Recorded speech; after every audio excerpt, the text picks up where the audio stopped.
sommes toujours en direct sur FR.mode.org et nous continuons notre journée d'études spéciales du Sabéal.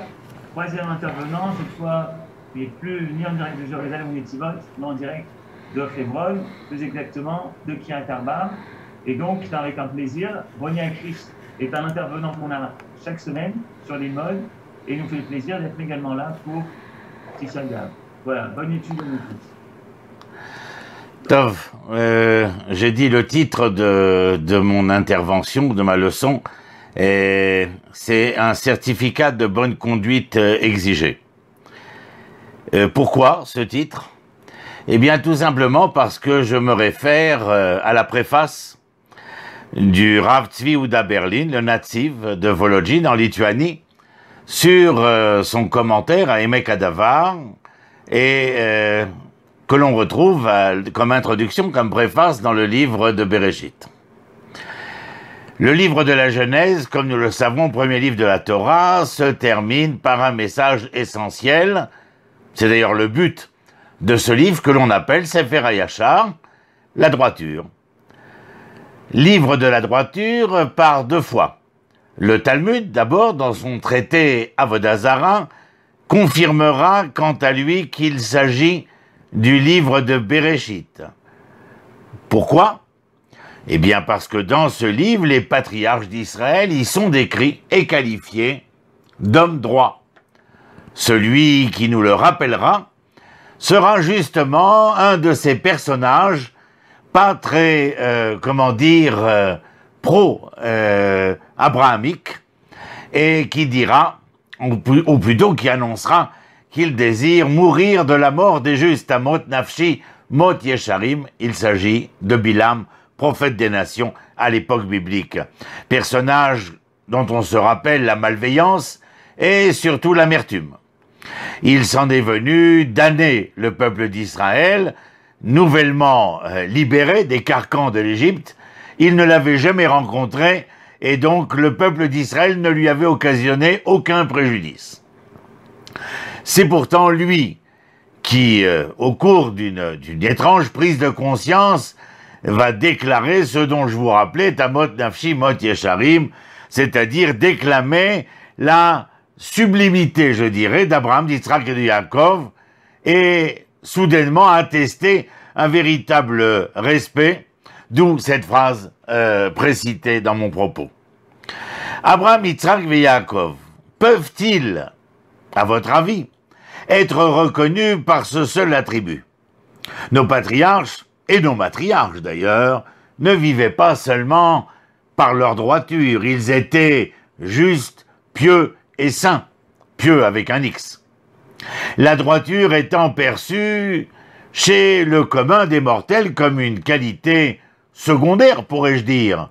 Les autres attributs seraient, bien entendu, plus ostentatoires, c'est-à-dire devant être visibles, au vu et au su de tous. Le natif de Volodjine, donc comme je le rappelle, en Lituanie, et qui était le Rosh Yeshiva de la Yeshiva célèbre de Volodjine, où le Rav Kook étudiera, dans ce commentaire dont je vous parle sur les 5 livres, mais en particulier sur le livre de la Genèse, va démontrer qu'Abraham, Yitzhak et Yaakov se placent bien au-delà de la seule droiture. Néanmoins, il nous fait savoir que cette valeur liminaire demeurait le fondement des mouvances de leur être. Il n'est pas rare d'identifier chez nos êtres humains, je les appelle les sapiens présomptueux, une certaine tendance à sauter les paliers nécessaires, élaborateurs de leur personnalité, tout en omettant d'asseoir ces fondements d'éthique et de morale. C'est comme si l'on voulait sauter un certain nombre de classes pour arriver à l'enseignement supérieur, c'est-à-dire sans avoir traversé les épreuves préparatoires. Selon le natif, nous rencontrons l'une de ces manifestations à l'époque plus particulière du Second Temple.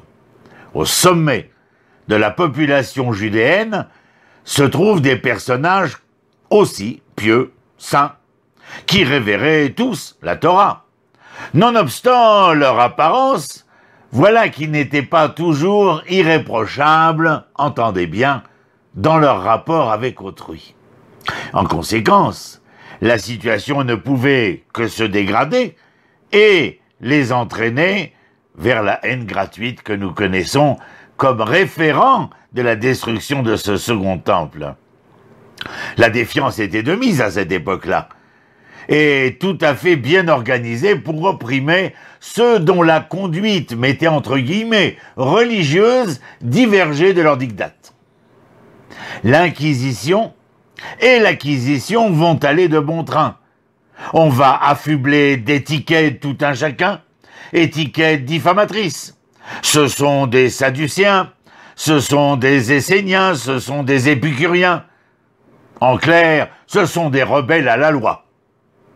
Cette déficience à pouvoir recevoir autrui tel qu'il existe avec sa spécificité propre va les guider inéluctablement vers la haine gratuite. Nul doute, pour aucun d'entre nous, qu'une telle aversion puisse être la cause d'autres déviationnismes comme le crime. Je vous rappelle qu'en hébreu, le terme de muet, c'est-à-dire du non-dialogue, ilem en hébreu, est la même racine que alim, c'est-à-dire violence. Là où il n'y a pas d'échange de paroles, de communication, il est probable, très forte probabilité, que l'on se dirige vers la violence. Et donc là, lorsque je parle de déviationnisme, j'entends le crime, une totale déchéance qui va fournir toutes les bonnes raisons à l'Éternel de détruire le temple de Jérusalem, mais aussi le royaume de Judée. Ce comportement est lui seul à légitimer le décret divin d'achever ces gens dont l'habit ne faisait pas le saint. La perception du juste n'est pas séparable d'une appréciation d'un vocable que nous connaissons tous, vocable dualiste entre le bien et le mal, c'est-à-dire d'une expression appartenant et relevant de la morale. Ce concept du devoir-être est conséquent d'une sagesse qui s'ancre dans l'a priori morale. Nous déterminons, vous et moi, du juste ou de l'injuste, essentiellement en établissant par avance un devoir-être. De quelle manière être? Et en reliant cette manière d'être au sujet garant de son histoire. Si jamais la démarche engagée coïncidait avec un devoir-être caduc, eh bien nous ne parlerions plus de droiture de cette manière d'être. Si elle souffrait d'une omission à l'égard de celui-ci ou de celle-là, eh bien nous serons bien obligés de la considérer en termes d'irresponsabilité. Et si jamais elle venait à tendre à s'opposer à ce qui est essentiellement moral, eh bien il n'y aurait aucune possibilité de tergiverser pour exprimer que cela est une faute.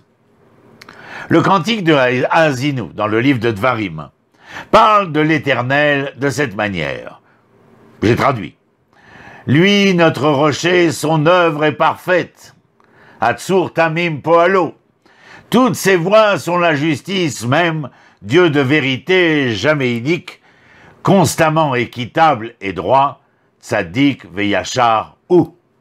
Et là, le Netziv commente ce verset et nous dit « Dieu est l'idéal de probité. Il lui était tout à fait impossible de protéger une société, entendez bien, où des justes se conduisaient de manière immorale. Ils s'éloignaient, les justes, autant de la conscience divine que de ses vertus, et qui plus est, se réclamaient outrageusement du Dieu d'Israël. Nous les connaissons. Ils simulaient la dévotion, faisaient semblant d'être pieux, mais uniquement pour mieux servir leurs intérêts personnels.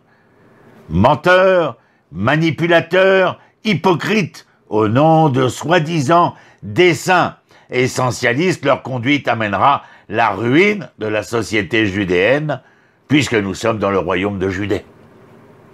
Je ferai juste une parenthèse, puisque mon ami Eli Kling rappela la mémoire de notre maître commun, Léon Ashkenazi, Zecher Tzadik Livracha, Manitou, lorsqu'il prononçait ce mot de pieux, avec X, la piété, il ne pouvait s'empêcher de faire le jeu de mots sur le pieux qui est ainsi planté, et lorsque le pieux est véritablement planté, il est inamovible. Vous voyez donc quel est le sens du propos de Manitou ici, avec une certaine ironie bien entendu.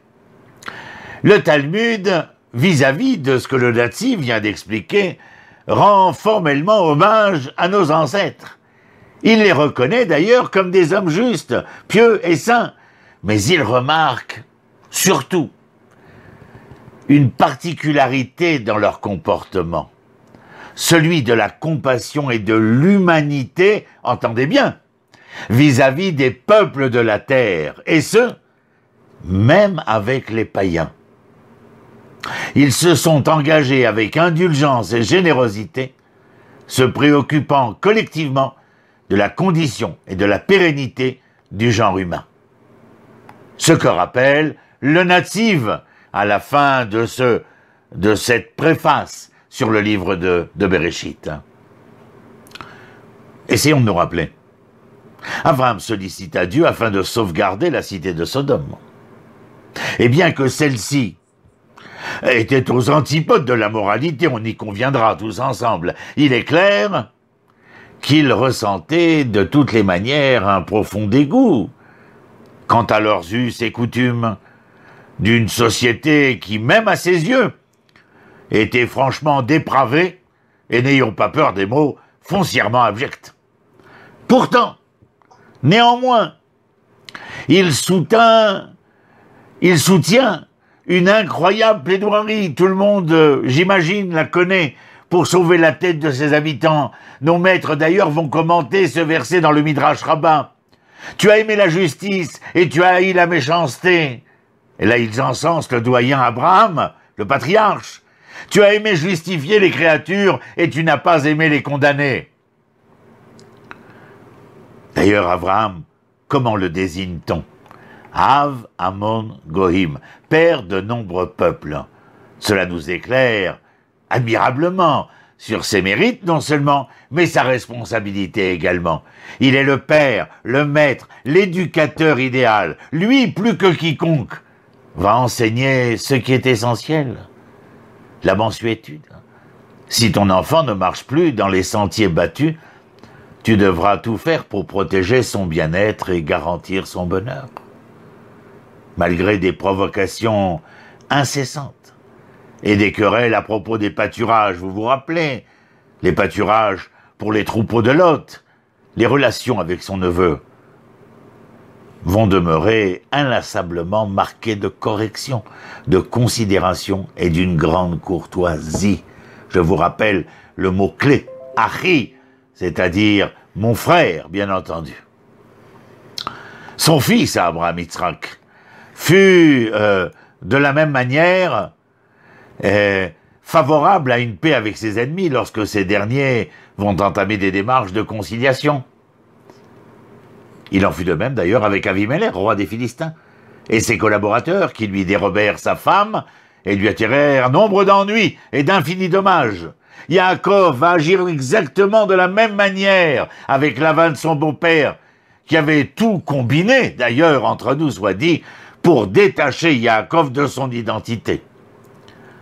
Ces machinations suscitèrent en lui un courroux immense, mais jamais n'entachèrent le respect et la considération qu'il vouait au père de ses épouses. C'est finalement dans la paix qu'ils se sépareront. Voici les leçons cardinales de la vie de nos patriarches et matriarches. L'humanité doit s'édifier dans la droiture des relations humaines, raison pour laquelle ce livre est encore et toujours appelé Sefer HaYashar, le livre de la droiture. Si l'expérience morale est une conscience absolue, elle est ainsi une sensibilité éthique. Permettez-moi de réfléchir avec vous sur ce que le livre de Bereshit veut dire, sur ce que ce prologue au livre de Bereshit par le Nativ veut dire. Qu'est-ce à dire que nous étudions avec Johan sur l'île Maud l'enseignement de l'historiosophie biblique, si ce n'est que nous sommes ceux qui devons être à même de tirer la connaissance de cette histoire, mais surtout les leçons de cette histoire, car il n'y a pas de philosophie qui ne se réfère simplement à l'entendement esthétique, je dirais, de la pensée grecque, mais plutôt à une pensée philosophique beaucoup plus éthique, c'est-à-dire beaucoup plus pratique dans la philosophie romaine que l'on appelle et que l'on connaît plus souvent sous le nom de stoïcienne.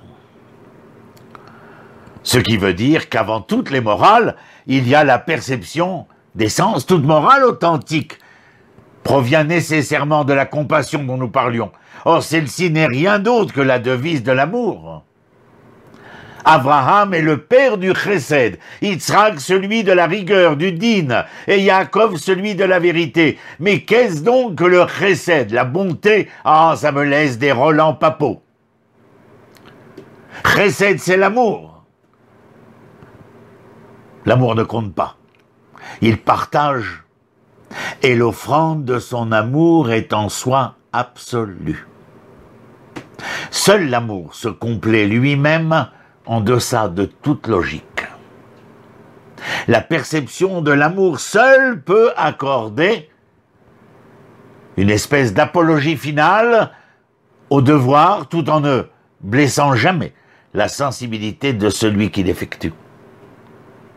Dans le livre de Yeshaya, Isaïe, on nous dit « Habitu el sur chutzvatem » Habitu el Avraham Avichem. Si vous voulez savoir qui êtes-vous, quelle est votre identité, c'est-à-dire identification, avec qui s'identifier, regardez Abraham, votre père, car il est celui qui, de manière emblématique, sera porteur de cet étendard que l'on appellera en hébreu chesed, que je traduis volontairement par l'amour, et avec ce que je viens de dire, car dans l'ardeur de l'amour d'Abraham, le devoir oublie tout aspect honteux.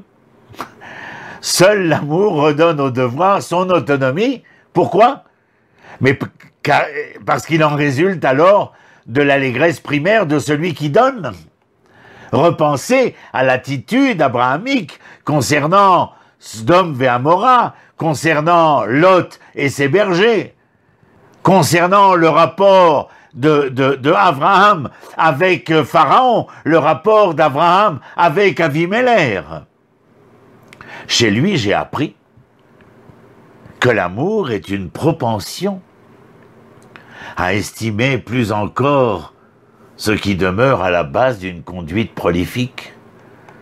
Il est incontestable que les actions, nos actions, se hissent à partir du palier de la nécessité et elles sont notre moyen d'exaucer nos besoins, tout comme il est indispensable qu'elles puissent être à même de nous permettre de rencontrer le bonheur. J'ai parlé d'exaucer nos besoins, car nous sommes continuellement mus entre la nécessité du vouloir et la nécessité du besoin. En hébreu, ratson, vetzorer. Nous avons tous l'envie de vouloir.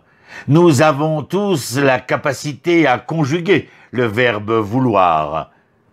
Mais nous ne pouvons pas vouloir de manière exacerbée.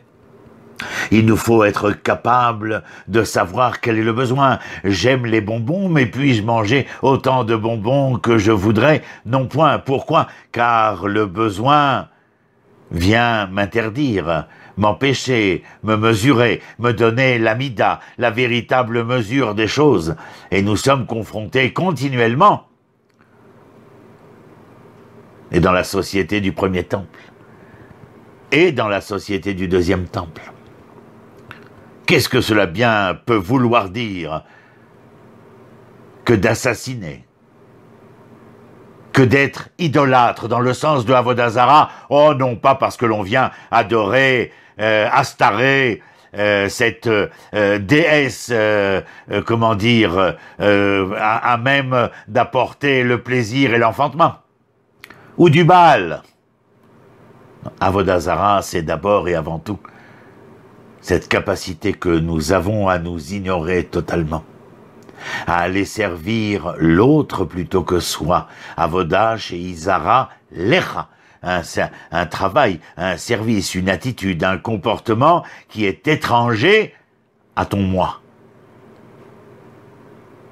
Combien d'amour faut-il pour aller à la rencontre de soi? Ils étaient des idolâtres, ils versaient le sang, ils étaient même, comment dit-on, Shvichut Damim, Avodah Zarah, Gilui Arayot, une conduite incestueuse. La mère désirait le fils, la fille désirait le père. Et cela ne s'arrêtait pas au vouloir du désir, mais à l'incapacité de gérer ce que le besoin exigeait dans la nature propre de l'être.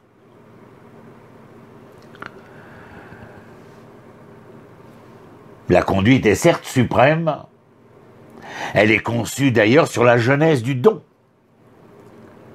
Ce don, réglé bien entendu par le besoin dont je parle, on ne peut octroyer que ce que l'on possède. Il est clair que dans cette époque de la haine gratuite et de ce que j'ai cité précédemment, c'est-à-dire le sang versé, l'inceste, comment dire, l'idolâtrie, la perte de la rencontre avec soi.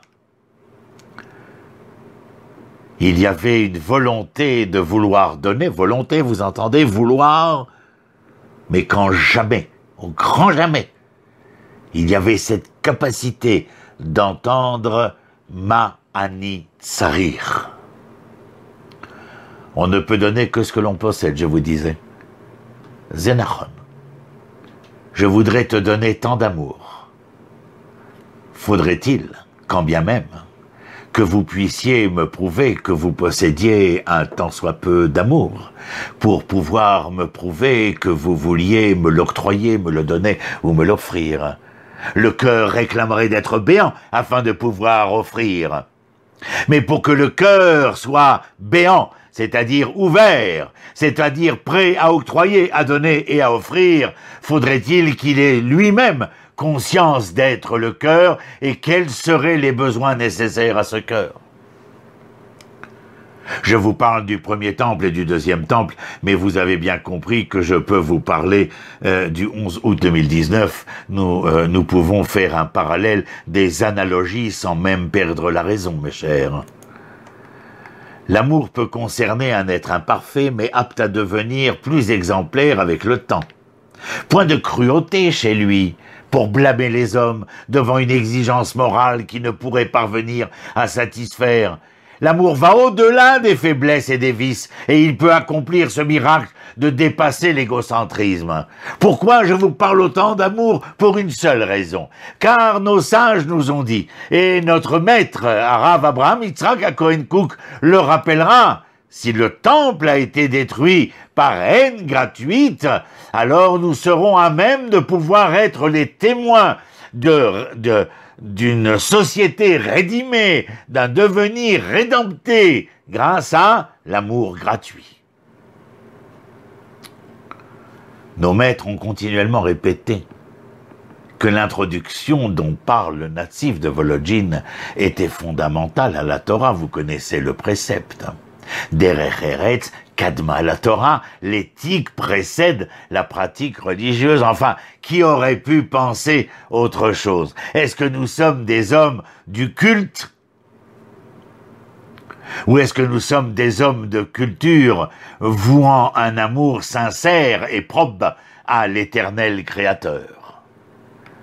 Rambam Maïmonide va souligner le fait que Moïse lui-même nous présente les ordonnances, les commandements de la Torah, comme la Brit Mila, l'interdiction de consommer le nerf sciatique, nous honorons ces commandements, car nous les avons reçus de Moshe. C'est une ordonnance.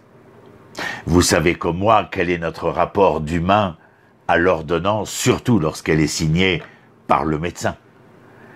Nous avons tellement peur de pouvoir être déficients dans notre corps que nous sommes prêts à accepter toutes les ordonnances, d'ailleurs pourvu qu'il y ait l'ordonnance.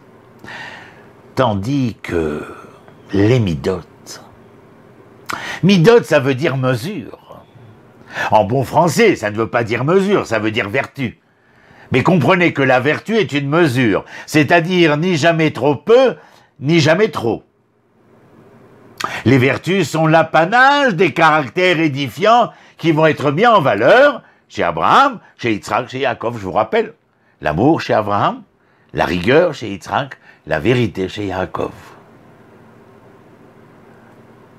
La conviction qui est la nôtre et l'éthique qui est la nôtre sont les justes mesures sur l'échelle des vertus de nos patriarches. Les lois, l'ordonnance dont je vous parlais, je le répète, fait référence à Moshe. Mida, cette mesure si nécessaire. Mais comment peut-elle être nécessaire? Oh, tout simplement si nous sommes capables de lui donner, de l'ajuster à ses véritables besoins. Vous vous rappelez, je l'ai dit il y a un instant. Car quelquefois, nous pouvons avoir un amour démesuré. Eh oui, seulement l'amour démesuré, c'est comme dans le coup de foudre, une fois que la foudre est passée, il ne reste que les coups que nous recevons pour nous-mêmes parce que nous avons fourvoyé cette passion. Donc il y aura, même dans ces midotes, dans ces vertus-là, le besoin de léit modède, c'est-à-dire de se mesurer. Et il n'y a pas de possibilité de se mesurer avec quiconque d'autre qu'avec soi-même d'abord. Nous ne donnons que ce que nous possédons, avons-nous dit. Le comportement de Yosef est et demeure mémorable face à ses propres frères. Eux vont vouloir le vendre comme un vulgaire objet à des nomades étrangers sans nulle inquiétude pour son devenir. Lorsqu'il les rencontre à nouveau, vous vous rappelez, dans le livre de Shemot, il est devenu entre-temps un prince d'Égypte. Étonnamment, voilà que notre cher Yosef n'a aucune rancœur. Il ne tient pas à se venger, mais va leur témoigner un propos absolument étonnant. Je vais vous citer ce propos, nous sommes dans le livre de Bereshit, au chapitre 45. « Je suis Yosef, votre frère, que vous avez vendu en Égypte.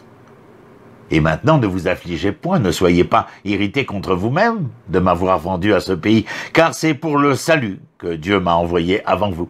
En effet, voici 2 années que la famine règne au sein de la contrée, et durant 5 années encore, il n'y aura ni culture, ni moisson.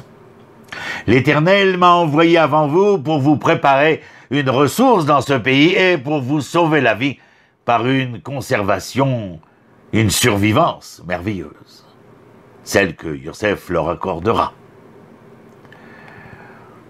Entre vous et moi, entre nous, il eût été aisé de penser que la noble et indulgente réaction de Yosef soit conséquente, peut-être, de la déférence due par un fils au vivant de son père.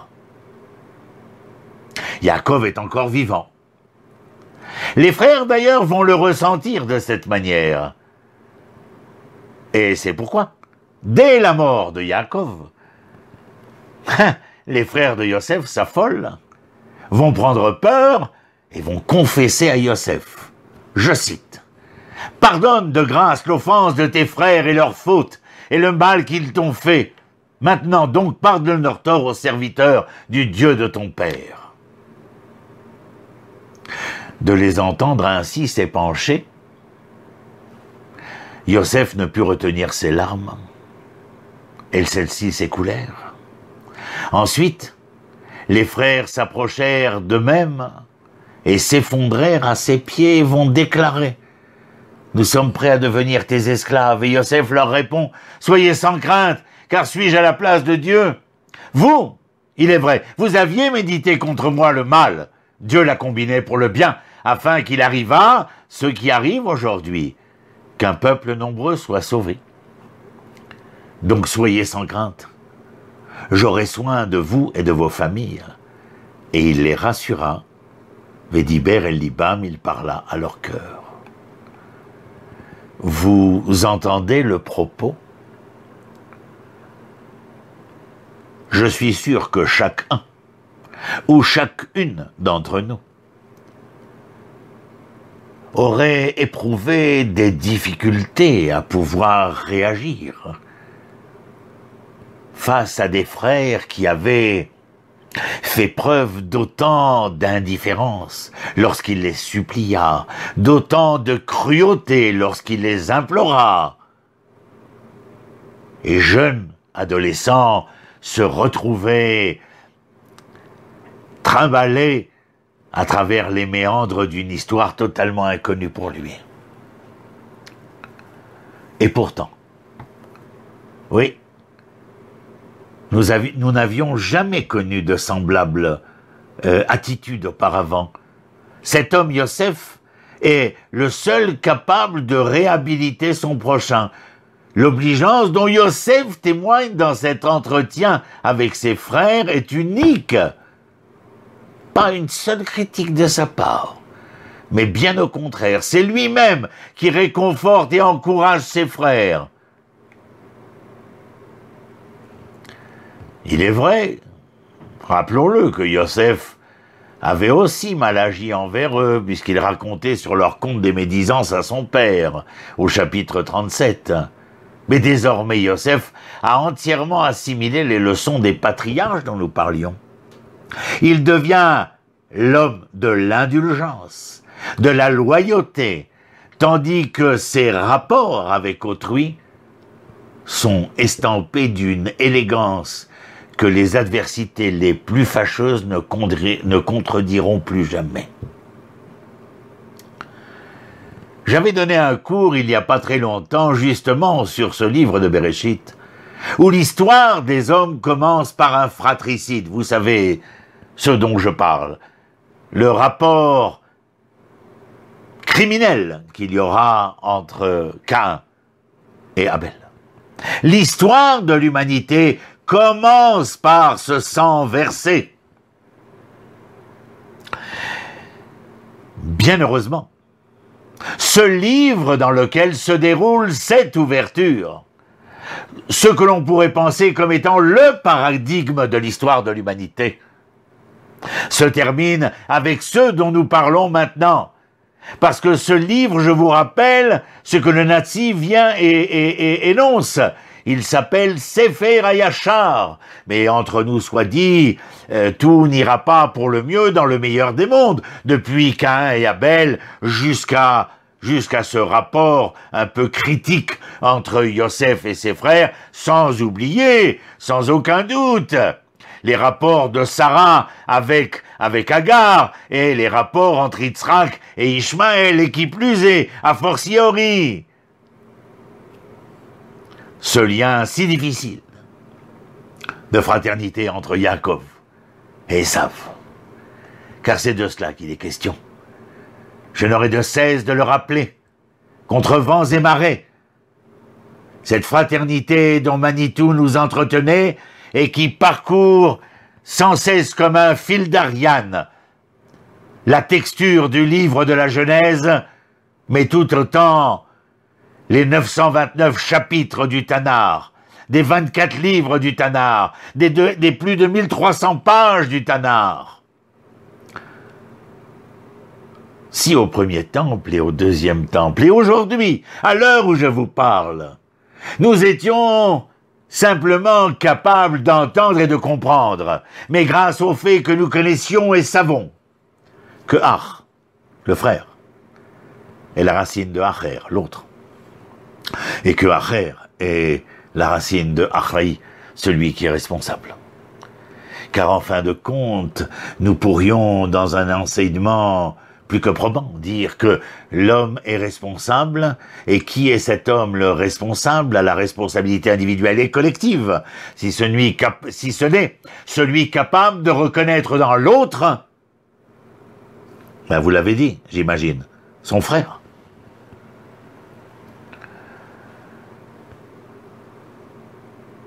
Il nous faut conclure ce livre de Bereshit et signifier la victoire des vertus d'Abraham, d'Yitzhak et de Yaakov, qui doivent mener l'humanité à sa prospérité, si seulement celle-ci le désire. Quand Isaïe, dont je vous citais le propos précédemment, dit lorsque tu veux savoir à qui t'identifier, habitu el Avraham, habitu el tzur utzvatem, habitu el Avraham avichem. Regardez Abraham votre père, regardez la roche à partir de laquelle il a été sculpté. C'est seulement si nous le désirons. Enfin, je reprendrai selon mes mots. Si nous sommes capables de savoir de quoi avons-nous véritablement besoin face à cette volonté que je traduirai par les pulsions, par les instincts, par les penchants, qui à tout moment peuvent devenir exacerbés, si ce n'est la clé que m'a offert l'histoire, cette clé du tsorer, du tsarir, c'est-à-dire de la capacité que j'aurai à réglementer, à régler la puissance de l'instinct, du penchant.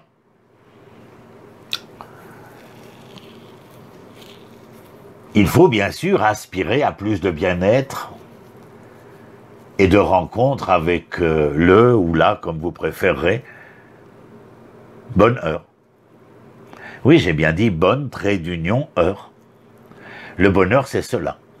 D'ailleurs, le contraire, c'est ne pas être à l'heure, c'est-à-dire avoir complètement raté le rendez-vous qui m'est donné. À la bonne heure, c'est-à-dire d'être en lieu et temps, là où je dois être. Où je dois être, pardon. Et les faits de nos patriarches et matriarches restent un indice pour nous-mêmes ainsi que pour notre progéniture et nos générations. La droiture de l'acte engage nos instincts, nos penchants, nos pulsions à réaliser les choix les plus évidents qui soient, les choix par lesquels l'homme devra être suffisamment compétent pour démontrer l'excellence de ce qu'il est, et je parle du verbe être. Bien sûr, il n'y a rien à voir ici dans mon propos avec le désir de puissance et d'assujettissement à l'égard de son propre genre et à l'égard de la création. L'excellence de l'homme, mes amis. Dans ce jour si particulier, enfin c'était hier, mais c'est tous les jours. L'excellence de l'homme se révèle dans le caractère d'une conscience plus digne. Et cette excellence doit nous engager à une modification des pratiques qui ne réduisent pas la vie, mais l'intensifient et l'exaltent. Cela suffit d'appréhender le concept de l'action dans des formules univoques de rationalité instrumentale. Je le fais parce que cela répond à mes besoins, parce que j'en ai envie, parce que je trouve, comment dirais-je, une compensation. Soumettre nos menées, nos desseins, à la seule valeur d'une économie de marché. Et je ne parle pas ici des objets, je parle des vertus, des menées vertueuses, soi-disant, ou des desseins vertueux, soi-disant, des croyances, des cultes, qui peuvent être référents d'une seule valeur, celle de l'économie de marché. Il reste tout de même qu'au fond de nous, l'être éthique, c'est-à-dire pratique, vous avez vu que je fais une différenciation entre la morale qui reste conceptuelle, idéale, et l'éthique qui en est la formulation pratique. L'être éthique doit être omniprésent, Il aspire d'abord et avant tout à une transparence totale, à un bien idéal, à un amour et un don de soi infini. L'être moral, c'est ce dont nous avons besoin. Lorsque j'ai cherché un titre à mon dernier livre paru, je n'ai pas pu penser à autre chose que l'identité morale de la manière d'être hébreu. Oui, hébreu, qui est l'hébreu. C'est ce que nous devons découvrir dans le juif que nous sommes encore. En découvrant l'hébreu, il est de bonne aloi dans sa référence inhérente à l'être premier hébreu, c'est-à-dire Abraham. L'être moral est mu par un espoir dominant au sein d'un cœur, le nôtre, prêt à générer toujours plus de volonté qui répondent à notre véritable besoin, car seulement, et je le répète de manière récurrente et inexorable, cette volonté inhérente aux besoins véritables, alors ensemble ce couple sera à même de nous faire entendre la possibilité de l'Eishtalem, c'est-à-dire d'aller vers le mieux et le meilleur, ou dans un langage de Rousseau, Jean-Jacques, je parle, la perfectibilité. Un appel à la conscience de la personne pour aller vers ce mieux, vers ce meilleur-là. Jeûner pour Tisha B'Av, aller réciter comme un perroquet ce qu'on m'a demandé de réciter, certes, c'est le minimum vital, le minimum requis. Mais ce que l'on exige de moi, c'est de tirer les leçons de ces erreurs, de ces fautes, de ces pulsions, de ces penchants, et de pouvoir en tirer une philosophie pratique, une espèce d'évolution intime de ma volonté, parfaitement lucide d'elle-même, car consciente de ses besoins, et qui va offrir au champ de mon expérience éthique l'accès à une réelle connaissance des autres. Ça peut paraître un peu lévinassien, mais ô combien. Chez le rabbi Naphtali de Rovchitz, un enfant frappe à sa porte. Le rabbi se précipite pour aller ouvrir. L'enfant ne le regarde pas, il se dirige directement vers le fond du salon et il se pose devant une fenêtre. Le rabbi observe et fait mine de demander à l'enfant « Tu voudrais dire quelque chose ?» L'enfant se retourne vers le rabbi et lui dit « Rabbi, vous avez une fenêtre ?» Il lui dit « Oui, ça se fait beaucoup ces temps-ci. » Il lui dit « Rabbi, j'aurais une question. Si vous avez une fenêtre, est-ce parce que vous voulez voir de l'autre côté ce qui s'y passe ?» Le rabbi de lui dire « Il est possible. » Et l'enfant de dire au rabbi « Mais rabbi, alors pour quelle raison avez-vous mis un rideau ?» Le rabbi, pris de court, ne sut quoi répondre et l'enfant sortit de la maison, fit le tour, puisque le rabbi habitait au rez-de-chaussée, et il va de l'autre côté de la maison, enfin de l'autre côté de la fenêtre. Le rabbi, toujours le regard interrogateur, lui demande « Qu'y a-t-il » Il lui dit « Rabbi, il y a toujours une fenêtre. » « Oui, certes. »« Rabbi, est-ce que cette fenêtre est là parce que vous voudriez que les gens qui vont de ci, de là, puissent voir à l'intérieur de votre maison ?» Le rabbi lui dit « C'est possible. » Il lui dit « Alors, Rabbi, pour quelle raison est-ce que vous avez mis un rideau ?» Le rabbi lui fit signe de revenir. Le petit rentre à la maison et le rabbi lui dit ainsi « Tu sais, petit, depuis que nous sommes nés, nous sommes tous porteurs d'une fenêtre. Cette fenêtre est là pour nous permettre de voir à l'intérieur ce qui s'y passe et permettre à l'intérieur de voir comment nous sommes capables d'observer. Mais nous sommes tellement apeurés par tout ce qui est, ce qui nous entoure, notre environnement, par un tas de choses que nous avons tous, mais tous, sans exception, nous avons décidé de mettre un rideau à cette fenêtre, de ne jamais pouvoir voir à l'intérieur et de ne jamais permettre à l'intérieur de nous faire un signe. Mais tu sais, petit, un jour, il arrivera une personne qui te rencontrera quand tu auras grandi et qui viendra te dire, cette personne, qu'elle t'aime. Tu n'auras qu'une seule envie. Tu sais laquelle? D'ouvrir le rideau pour qu'elle puisse y voir à l'intérieur ce qu'il y a. Parce qu'elle t'aimera. Parce que l'amour est capable à ce point de faire cela. Le petit est tout à fait bouleversé. Il dit au rabbi de Rovchitz, « Oh, rabbi, quelle leçon !» Et le rabbi de lui dire, « Oh, mais ce n'est pas fini, mon petit. » Alors, le regard interloqué de l'enfant, et le rabbi de poursuivre, « Mon petit n'attend pas qu'une personne tierce vienne un jour te dire qu'elle t'aime.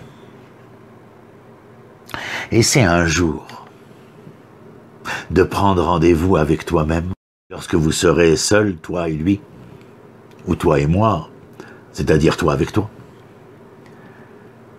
Essaye de te dire combien tu t'aimes, combien tu voudrais pouvoir t'offrir de l'amour, et à ce moment-là, tu verras que le rideau s'ouvrira de lui-même et te permettra d'y percevoir des choses merveilleuses, une richesse, un trésor.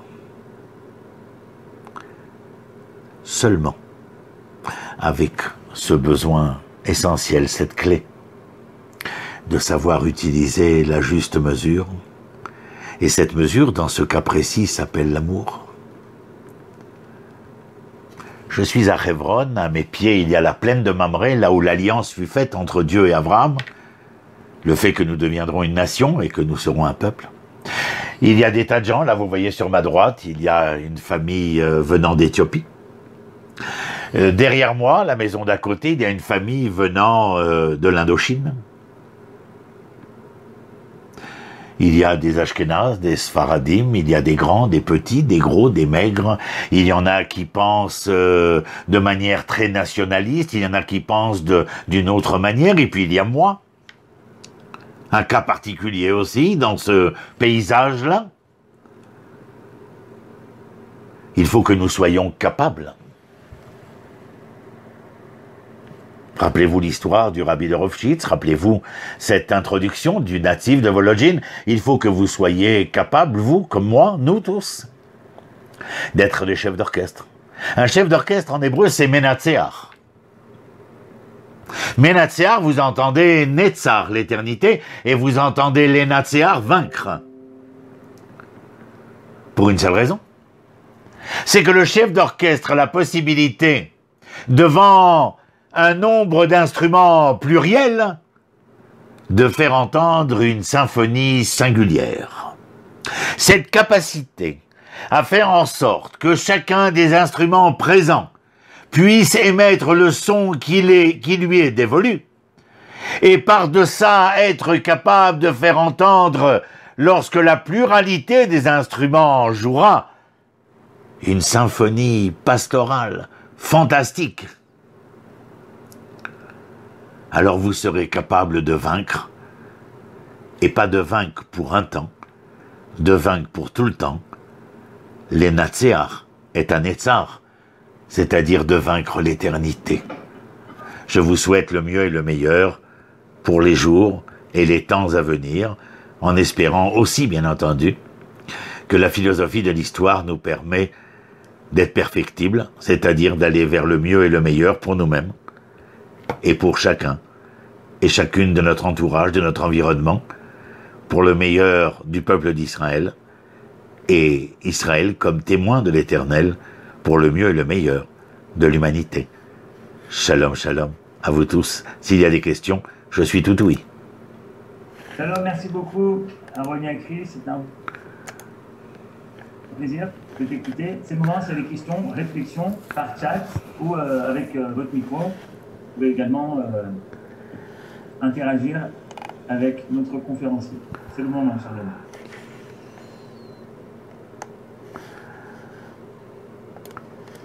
Bon, eh ben ne vous précipitez pas. On ne peut que vous saluer bien bas et vous souhaiter là aussi le mieux et le meilleur à vous tous. Vous pouvez toujours me joindre sur roniakrish.com et avoir la possibilité de m'envoyer des emails ou bien me retrouver sur Roni Akrish, les passions d'un hébreu, sur Facebook, où je me ferai un plaisir de répondre et surtout d'essayer de continuer de donner à la Torah ses lettres de noblesse et son image de marque, sans essayer d'en faire une platitude, et d'essayer tous ensemble de donner sa grandeur et sa candeur à l'histoire d'Israël que nous vivons aujourd'hui et maintenant. Shalom, shalom. Au revoir à tous. Merci beaucoup, Roni. J'espère que tu as vu les messages de remerciement qu'on a eu. Merci beaucoup. Oui, je vois, je lis. J'ai la chance d'avoir, voilà. Ben, merci beaucoup, Roni. Et nous, on se retrouvera fin août avec Roni Akrish pour continuer nos péripéties. On est dans le livre de Shemot. Absolument. Parce que chaque semaine, on a un cours d'historiosophie biblique. On a commencé depuis Bereshit. Vous pouvez retrouver les cours sont également enregistrés. Là, on est dans les premiers chapitres.